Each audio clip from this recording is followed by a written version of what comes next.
In this video, we are going to discuss about client-side load balancers using microservices and Spring Boot. Let's first discuss about load balancers. If you have an application which is having very high user traffic, you tend to create multiple instances of it to support high traffic. Load balancers are used in this scenario to distribute the load among these instances. There are two types of load balancers. One is a server-side load balancer and another is client-side load balancer. Let's talk about server-side load balancers first. In case of server-side load balancer, the traffic is sent to dedicated service, which is load balancer, and using an algorithm. And this load balancer will decide where to send the traffic using an algorithm like round robin. It can be implemented in hardware or software. One example of hardware load balancer is Fi, and example of software load balancer is AWS ELB. Many are familiar with server-side load balancing case, but there is a less knowledge about client-side load balancing among many people. But recently it has gained the popularity due to SOA architecture and microservice architecture pattern. Instead of relying on another service to distribute the load, the client itself is responsible for deciding where to send the traffic using an algorithm like round robin. It can either discover the service instances via service discovery, or it can be configured with predefined list. The Netflix ribbon is an example of client-side load balancer. So the ribbon is a part of Netflix open source software family. It's a library that provides client-side load balancer. Because it's a member of Netflix family, it can automatically interact with Netflix service discovery, which is Eureka server. The Spring Cloud creates an APIs to help you to easily use ribbon libraries. So this is an interesting thing which we will be doing. So what we are going to develop in this video is we are going to develop two microservices using Spring Boot. The first microservice is the course service, which has detailed information about courses, and the second microservice is the student service, which has information about students, but it is not having any information about course. So it will make a call to course service to get the detailed course information from the course service. We are going to develop one REST API in student service to get a list of students along with the course information. We are going to run two instances of course service, and we will use ribbon client to connect to these instances. Let's start coding now. Now let's start creating projects required for Spring Boot using start.spring.io. So my project is all about client discovery. I'm going to name the package as com.example.cd, and the first one is course service, and I'm going to need web, because I want to expose a REST API to provide a list of courses. And then I'm going to need an actuator. I'm hoping that you guys know about what is an actuator. And then since I want this to be discovered by Eureka server, I want to enable Eureka discovery client. And also I'm going to add a library called as a Lombok, which is help to reduce the boilerplate code. So I'm going to generate it. Before generating, I can look at what all things it's going to generate. So if you see, this is my group ID and this is my artifact ID, and then dependencies, it has added actuator, web, and then Eureka client, and then project Lombok, and then starter test. By default it adds it, so anyway I don't need it. And so what I'm going to do is I'm going to generate the project. And so this is course service. So I am going to need one more student service. Everything else will remain same because I want to expose an REST API to get a student list. This is needed, and actuator is needed, which will give health information. And then also I want this to be discovered by Eureka server and Lombok, and plus I am going to need a ribbon client. This is what is our important concept of this video. We are going to add this library as well. And then I'm going to download this project as well. Now the next is Eureka server. So here I don't need anything this. So what I am going to need is I need only Eureka server, and if you see, that's it. So if you generate, so you got all these three projects. One the project in my IntelliJ, as you can see that I have this pom.xml which is having three modules. That's the reason I am seeing all the three projects inside a single IntelliJ project. And then I have enabled Google Java format for this, which is very helpful to have a common Java format. And now if you see all the contents, so now what we are going to do is we are going to add different things, like I'm going to say enable enable client discovery client, because I want this project to be discovered by Eureka server. And then even similar case is for student service. So student service application, so here what I'm going to do is I'm going to enable here also. And Eureka server, what I'm going to do is I need to specify that it's a Eureka server, enable Eureka server, and that's it. So now what we need to do is we need to start putting the values inside application.properties. So for this I have already prepared, just to save the time I'll just copy the information there. So what I'm going to do is, so this is my course service, the application name is course service, and port is server port. If you specify it as part of your environment variable, it will take, otherwise it's going to take 9092. And then it is telling that it is going to call Eureka server, which is present at 8761, and it's going to update its health. And so now also we need to copy similar properties for Eureka server and student service as well. So for Eureka server, so this will be the Eureka server settings. So here I am telling that this will start at 8761, and then register with Eureka is false because this is the Eureka server. And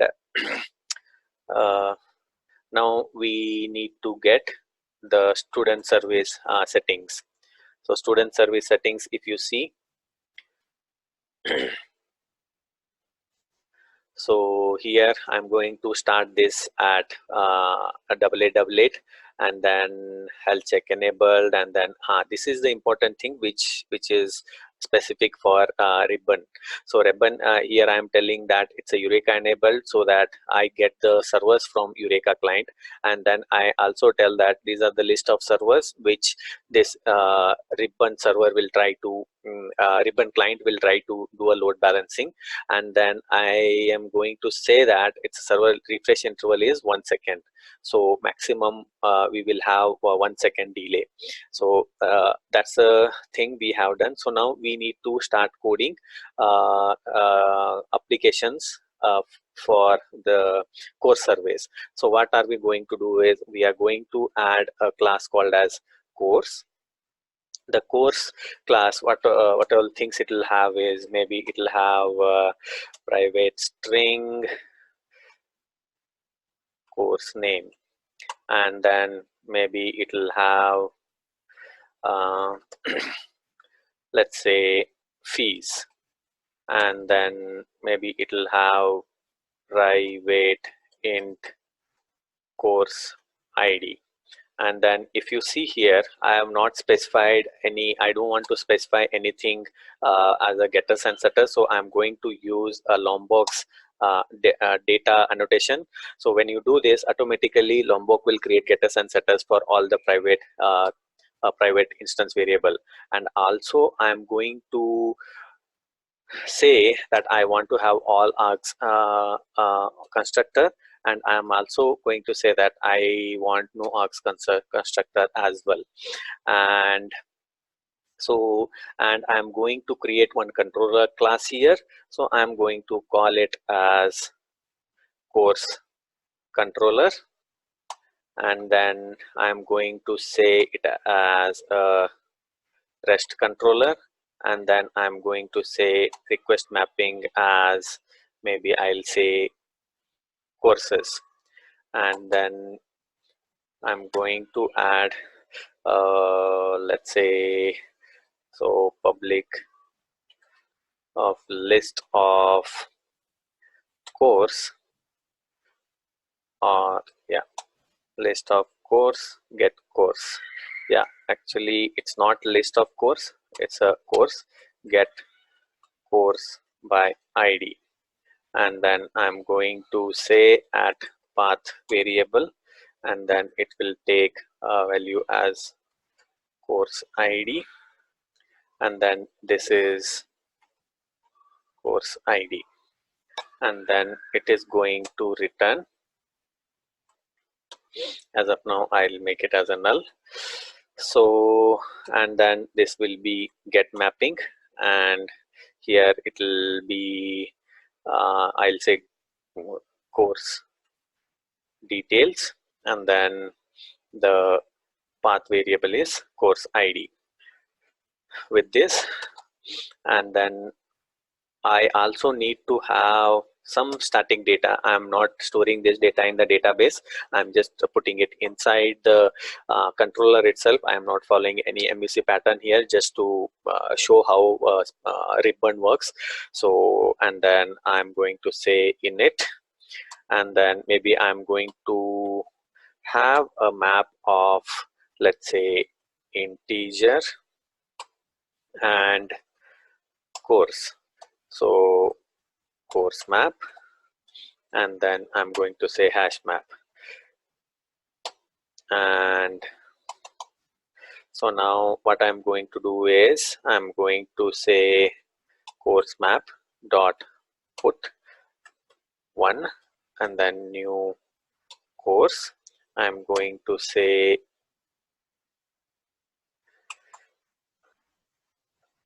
so this is how I'm going to put all the, so why is it not taking, maybe let's say the course name is data structures.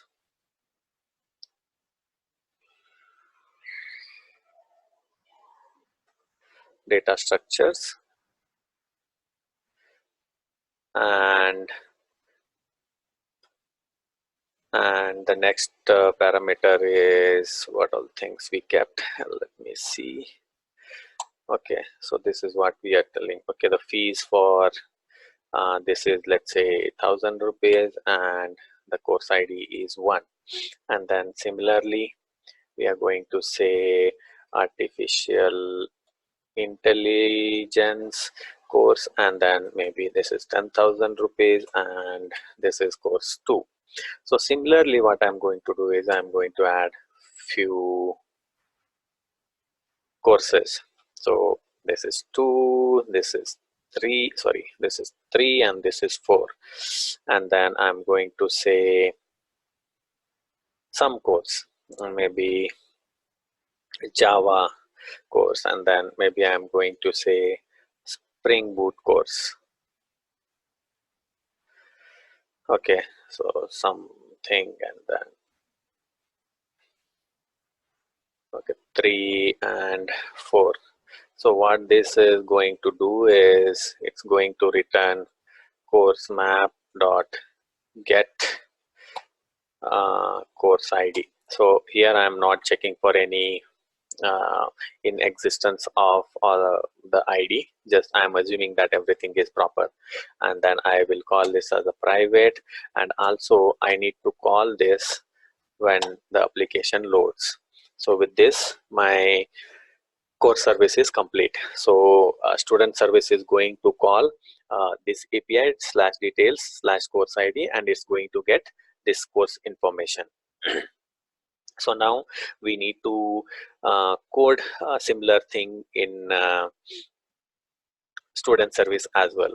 So what we need to do is, so here I'm going to copy the same course here, and I need to get a student information, which this is a model object, or maybe you can say a database object, which is present with the student service.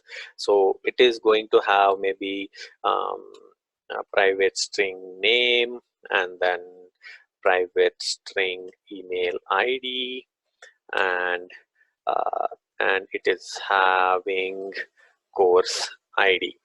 Okay, so as I told before, the student service contains only information about name, email ID, and course ID. So the detailed course information is present with the course service. So I'm making a data, and then I'm making a no args constructor, all args constructor.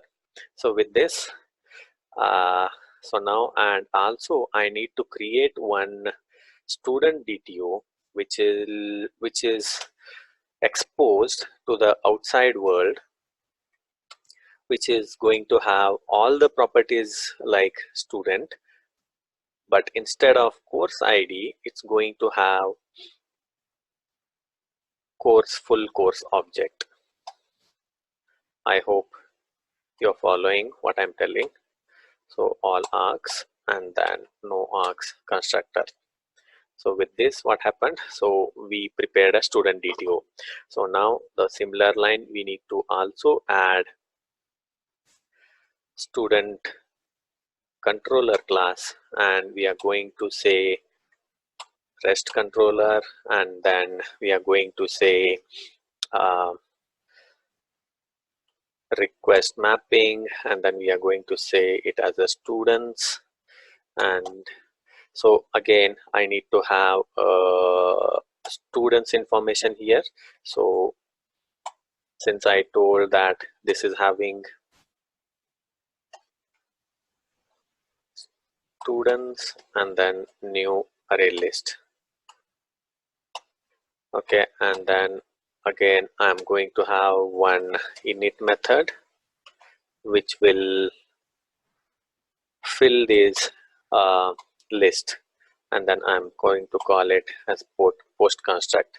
And then now what I'm going to do is I'm going to add student, and then I'll say new student, and then here the name is John, and then email at gmail.com, and the course ID is 1, right?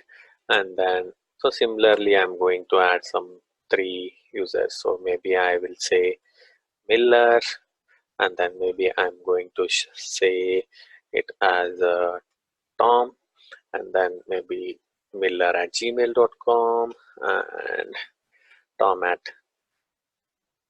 gmail.com, and then I'm going to say 1 2 3. So I'm hoping that I'm not entering invalid. So I have given 1 2 3 4. Let me add one more student, which will be Tom, maybe Hanks, and then he is opting for course 4. Okay, so now I need an REST API public. So I need to send list of student DTO get students, right? And then again this will be a get, and I'm going to call it as a list, and this is going to return as of now null. Now we will fill the data. So now to do this, what all things we need is, we also need to specify important things like we also need to tell to the application that student service application also is having a ribbon client, and then what all things it has is, sorry, it is having, I think, a name or something, yeah. So this is student service, and then this is the name of that, and then also, and now what all things we need is, and I am going to use again Lombok's SLF4J annotation. With this we can easily print the logs. So you can see that this log object is not defined anywhere, but it is coming using SLF4J's um, annotation. So we can say request receive to list students, right? And then with this we are going to start. Okay, so now what all things we need to do is we also need to have few more objects like discovery client, and then private load balancer client. So we are going to have them it as a auto wired, and we are going to also need a REST template.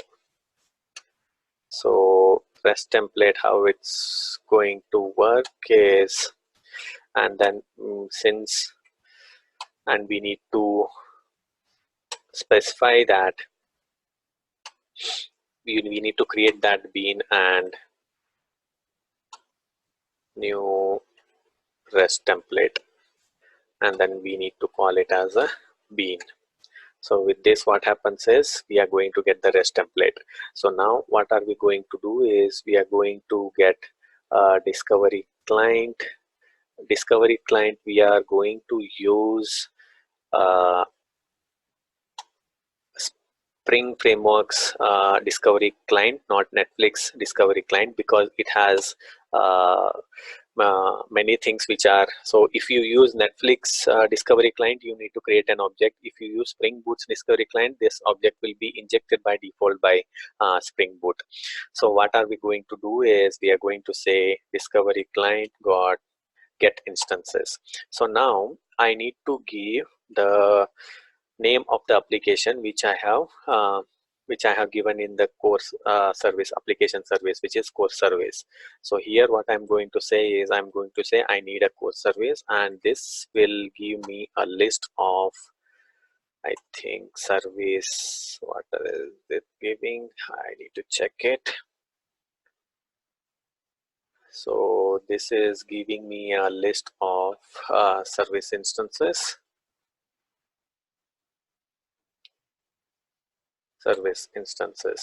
So it will tell me how many instances are running for the core service. So what are we going to do is we are going to just print it and then see how many uh, elements are there. So what I'm going to do is I'm just printing the name, service name, and then service instance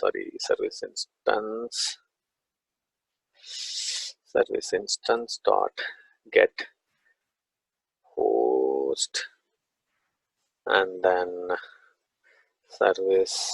service instance dot get port, and then I'm going to collect it as a collections dot to list, and I'm going to just put it inside uh, host ports. Okay, and then I'm going to log it. I'm going to say instance list, and then I will say and this, and with this it's gonna print how many instances are running along with the IP and port. So now we have got this. Now we need to tell to load balancer client that you need to use a particular, so service ID is course service. Okay, and then this is going to give me service instance, So this load balancer client is by default using round robin. And when we specified here, we didn't specify any there is also we can give the ribbon configuration class as well. If you want, we can configure what kind of algorithm you want to use. By default it is using round robin. So this also we are going to print. We will say load balancer chose service instance dot get host, and then service instance dot get port. And what I'm going to do is I'm going to put another flower bracket. Okay, so what are we going to do is service instance dot. Okay, so now I need to make a URL. So that URL I need to specify that to REST. So first we need to form the URL which we need to give it to REST template. So what are we going to do is we are going to take the URL like this. So we will say HTTP, and then this is the host, and then this is the port, and then this is the URL at which we have exposed our REST APIs. And then what we need to do is we need to call. So basically for each student, whatever student service is having, so we need to call, maybe I will call a parallel stream here, and then I will say map each student object with student DTO. Maybe I will say get student DTO. And then what all things I am going to need here is I think the URL, and URL is what is needed, and then I will say map dot, and then collectors dot to list, and then I'm going to return. And now I need to create this method. So this is returning student DTO. Then this is the URL. Okay, so now what we need to do is we need to say REST template dot get for object. This is the URL, and correct, and we need to get the course ID and course ID, and this course ID is present with the student model object. And then here it is going to say dot get. I think I need to pass the full student object because that's how I'm going to construct the student DTO, right? Yeah, so this is what is, and then I say that I need this. Okay, and I need to say URL plus, so I'm already putting here, so I need to say that, sorry, I need to say student dot get course ID. With this what will happen is I got the URL, and then I'm going to get the course full object which is having full details. And now what I'm going to do is I'm going to create a student DTO object. And so here what all things I need, I'm going to need student dot get name, student dot get email ID, and I think course, right? And then this I'm going to return to this method. And then with this I think we should be good to go now. So now we will start the project and see how all the project and see how the things are working out. first we are going to start Eureka server application, and this is going to be, it will start the Eureka server applications like this. So you can see that the Eureka server application is started, and then after that maybe we are going to start the core service application. And before that, maybe I think I should uh, try connecting to Eureka server and see how it looks. So whenever the applications, the Eureka server is started, it's going to start at port 8761 by default. So here you can see that the Eureka server has started, but there is no instance registered with Eureka because we haven't started student service or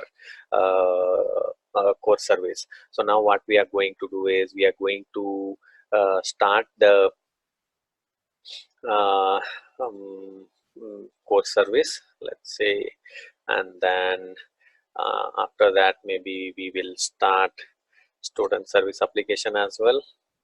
And now you can see that Eureka server is started,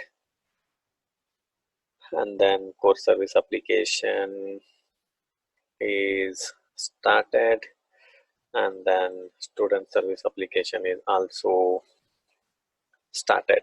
So now if you go to uh, if you go to the Eureka server link, you can see that the core service, there is one instance with a port 9090 and student service instance with port 8888.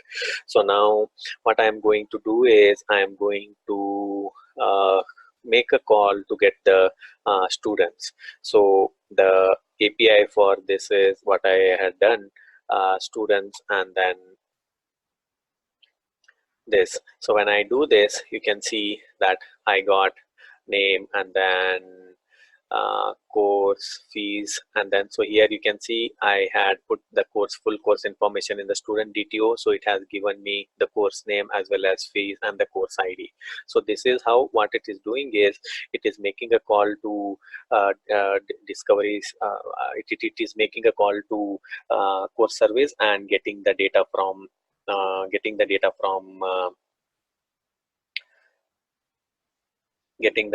course service. So here you can see that student service might be printing the logs. So here the load balancer chose 9090. So now I have printed the instances, only it is having 9090.